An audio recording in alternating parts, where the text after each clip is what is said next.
السلام علیکم ورحمۃ اللہ. الحمد للہ والصلاۃ والسلام علی رسول اللہ. ابو حذیفہ کی ایپیسوڈ جہاں میں نے لاسٹ کنکلوڈ کی تھی وہ تھا ان کی فیملی ٹری میں ڈسکس کر رہا تھا. So let's recap that very quickly. تو ان کے والد صاحب ان کے والد تھے عتبہ بن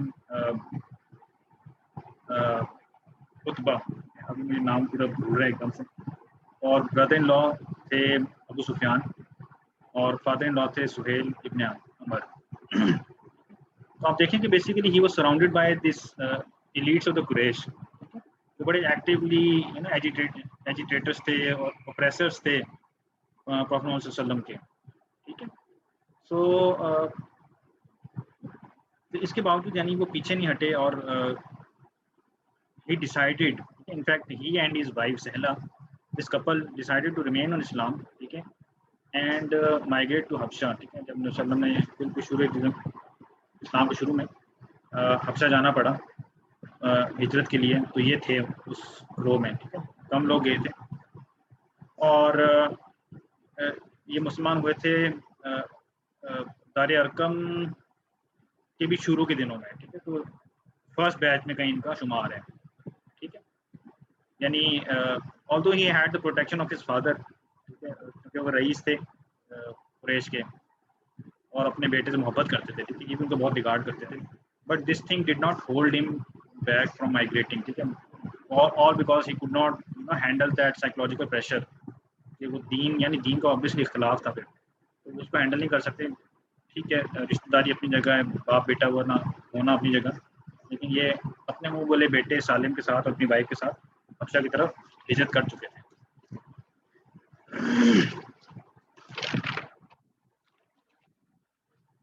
حبشہ میں جا کے پھر ان کا اپنا بیٹا بھی ہوا تھا بائی دا نیم آف محمد. ٹھیک ہے, تو یہاں پہ تھوڑا سا ایک ٹوسٹ ہے کہانی کے اندر کہ سہیل ابن عامر جو کہ ان کے سسر تھے, وہ صلح حدیبیہ کے موقع پہ جب وہ لکھا جا رہا تھا صلح نامہ, اس نے اسٹینڈ لیا تھا کہ آپ محمد رسول اللہ نہیں لے سکتے, محمد کا لفظ نہیں لکھ سکتے.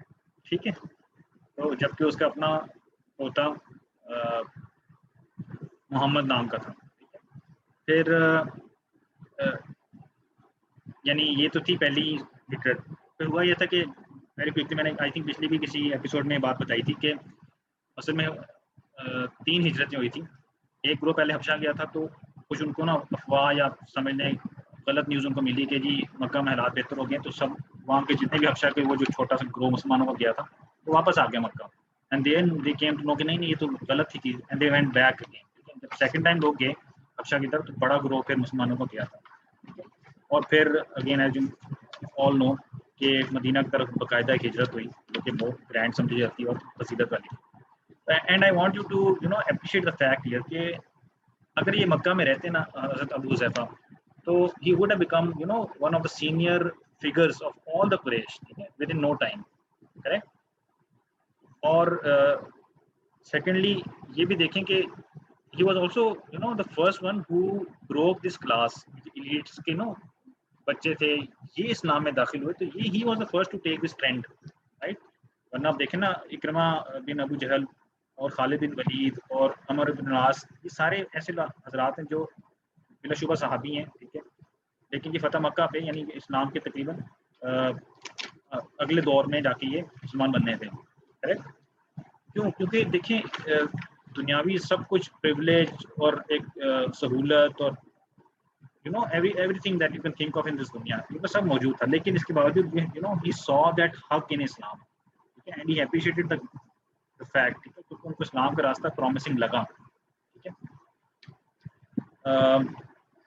آئی مسٹ ریٹریٹ کہ پہلے بات ہوئی تھی کہ ون آف ہز ایکسلنٹ اخلاق از دس کہ he spoke very less, بہت کم بولتے تھے. ٹھیک ہے, and even in the battles, ٹھیک ہے, ان کو کہا جاتا تھا سائلنٹ سولجر تھے مدینہ کے اندر بھی, جو کہ نبی صلی اللہ علیہ وسلم کے ساتھ ہر غزوہ میں ہر مہم میں شامل رہے. ٹھیک ہے, سائلنٹ میں کیوں بول رہا ہوں کیونکہ we don't have any stories of ہم ایکسیپٹ ون. ٹھیک ہے, وہ میں آپ کو ابھی سناؤں گا شارٹلی. بدری صحابی بھی تھے.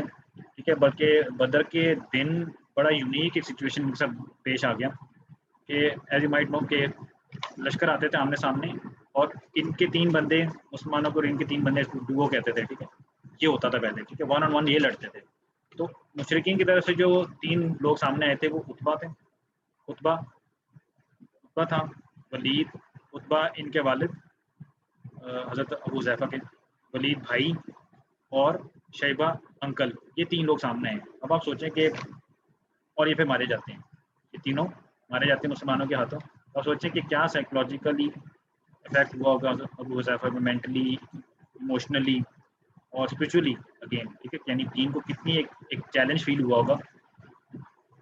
ہی برسٹ انٹو ٹیئرس، رو پڑے، سیڈ ہو گئے. ٹھیک ہے، نبی صلی اللہ علیہ وسلم ان کے پاس آئے اور ان کو کمفرٹ کرنے کے لیے. تو انہوں نے فرمایا نبی صلی اللہ علیہ وسلم کو کہ مجھے آپ پہ بالکل شک نہیں ہے. ٹھیک ہے، I don't doubt you and I don't regret my decision of entering into Islam. ٹھیک ہے، بٹ میری ایک وش تھی کہ میرا والد عتبہ جو ہے نا وہ جانے سے پہلے اسلام قبول کرتا. ٹھیک ہے، وہ اس ہاتھوں اس مہم میں وہ مارا گیا اسلام لائے بغیر. Let's conclude this. You might know کہ پہلے منہ بولے بیٹے جو تھے نا وہ حقیقی بیٹوں کی طرح سمجھے جانے لگے تھے. تو اللہ تعالیٰ نے اس کی باقاعدہ ممانعت قرآن کے اندر تنبی کہتے ہیں، تبنی. ٹھیک ہے، تبنی والی آیت نازل کر کے کیا تھا. ٹھیک ہے، تو اس میں اصل اس کا تو جو مخاطب تھے وہ تھے زید بن محمد، جن کو نبی صلی اللہ علیہ وسلم نے منہ بولا بیٹا، اپنا منہ بولا بیٹا بنا لیا تھا، جبکہ وہ اصل میں زید بن حارثہ ہی تھے. تو ایک تو وہ چیز ریورٹ ہوئی کہ زید بن حارثہ دوبارہ نام ان کا پڑا اس آیت کے کیا کہتے ہیں حکم کے تحت. لیکن اس کا سیکنڈ جو مخاطب تھا نا وہ مفسرین کہتے ہیں کہ سالم مولا ابو حذیفہ یہ بھی تھے. ابو حذیفہ نے ایک سالم نامی ایک شخص جو وہ گمنام تھا، اس کے والدین کا پتہ ہی نہیں تھا کہ وہ کون ہے، کہاں ہیں، نو آئیڈیا ایٹ آل. ٹھیک ہے، ان کو منہ بولا بیٹا بنا لیا تھا. تو سہلا جو ان کی وائف تھی یہ نبی صلی اللہ علیہ وسلم کے پاس آئی اور ان سے کچھ ریلیکسیشن چاہیے کیونکہ نبی صلی اللہ علیہ وسلم نے ان کو دی. ٹھیک ہے، وہ اس طرح کیا کہ نبی صلی اللہ علیہ وسلم نے ایک ایکسیپشن کریٹ کی. پتہ ہی ہوگا کہ بچے کو اسلام میں صرف 2 سال تک دودھ پلانا یہ مدت ہے. ٹھیک ہے، اس کے بعد دودھ نہیں پلایا جا سکتا، کریکٹ، وین آف کرنا ہوتا ہے. تو نبی صلی اللہ علیہ وسلم نے ان کے درمیان وہ یعنی رضائی بیٹے کے تعلق کو استوار کرنے کے لیے یہ کہا کہ سہلا کو کہ آپ اپنا دودھ اس کو پلا دیں. ٹھیک ہے، سالم کو. تو وہ بڑی عمر کے تھے تو یہ ایکسیپشن کریٹ کی کہ 2 سال سے زیادہ اوبیسلی ان کی عمر تھی. وہ پیا، انہوں نے دودھ پیا اور وہ رضائی بیٹے بنے.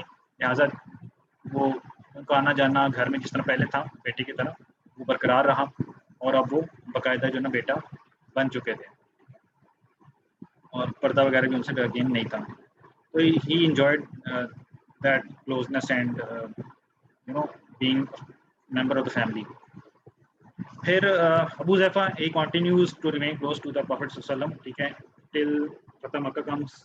اور فتح مکہ پہ یہ ہوا کہ ان کی جو آخری خواہش سمجھتے ہیں آپ وہ پوری ہوئی کہ ان کے جو ایک رہ گئے تھے بھائی ہاشم بن عتبہ یہ مسلمان بنے فتح مکہ کے موقع پہ اور صحابی تو بنے ہی بنے. اور اس کے بعد پھر حضرت عثمان کے دور تک یہ سیریا میں مقیم رہے ایز این عالم. ایز این عالم ان سے جامع ترمذی اور صحیحین میں آئی تھنک حدیث میں مروی ہیں، محدث تھے. تو so that brings me to the last sentence. So what is it that Abu Huzaifa was he was wanting? So he was wanting one thing, شہادت. کہ اللہ تعالیٰ کے راستے میں شہادت چاہتے تھے. یہ میں نے جو سالم مولا ابو حذیفہ والی ایپیسوڈ کی تھی پچھلے کسی وقت اس میں تفصیل سے یہ واقعہ ذکر ہے. ہوا یہ تھا کہ ابو حذیفہ یہ بھی شہادت پاتے ہیں جنگ یمامہ کے اندر. ٹھیک ہے، اور سالم بھی بہت یعنی ایک ایموشنل سین وہ ہوا تھا. ٹھیک ہے، اب جنگ یمامہ میں مسیلمہ کذاب کے جو تھے وہ ہزاروں میں سپورٹرز تھے. ٹھیک ہے، اور اس میں اگین مسلمانوں کو بڑا لاس ہوا تھا. روایت ہے کہ 500 سے زیادہ مسلمان صحابہ یہ شہید ہوئے تھے اس کے اندر. ٹھیک ہے، خیر ابو حذیفہ بھی اس کے اندر شہید ہوتے ہیں. بالکل یہ نا he was fighting close by one of his relatives Vashi. ٹھیک ہے، سوری ریلیٹیوز تو نہیں بنیں گے، واشی جو کہ جس کو ہند میں بھیجا تھا کہ حضرت حمزہ کا سینہ چاک کرے اور وہ جگر نکال کے وہ سارا اس نے منہ میں چبایا تھا. ٹھیک ہے، تو ہند بھی بنتی ہے مسلمان فتح مکہ کے موقع پہ. اور اصل میں ہند کو گرج اس لیے تھی کہ ہند کے والد عتبہ کو حضرت حمزہ نے بدر کے میدان میں اردو کے اندر مارا تھا. تو ویشی نے خیر کو برا کیا جو بھی کیا. بعد میں جب مسلمان ویشی بھی بنے تو اب ازالہ ایسے کیا کہ مسلمہ کذاب کو مارنے والا شخص بھی وحشی تھا، وہی بالکل ساتھ تھے. آئی تھنک وہاں سے مسلمہ نے تیر پھینکا جو کہ ابو ظیفہ کو لگا اور یہ شہید ہوئے تھے. یہاں سے وحشی نے پھر وہ اپنا پھینکا نیزا تو جو جا کے مسلمہ کذاب کو لگا تھا. ٹھیک ہے، تو یہ آئی تھنک اس طرح ہوا تھا. تعلق کی سچائی جو ہے نا وہ پھر بڑی چیز ہے، اس کے اندر گہرائی ہے. ہماری زندگی کی جو اساس ہے نا، آئی تھنک وہ اللہ تعالیٰ کے ساتھ تعلق ہمیشہ رہنا، اس کو مضبوط سے مضبوط تر کرنا اس میں ہے. تو یہ جتنی بھی ہم اسٹوریز کرتے ہیں اس کا لبل باب باٹم لائن یہی ہے کہ ہم دیکھیں کہ لوگوں کی کس طرح اسٹرگلز رہی ہیں. We won't find them very different from us, ہماری بھی یہی ہوتی ہیں.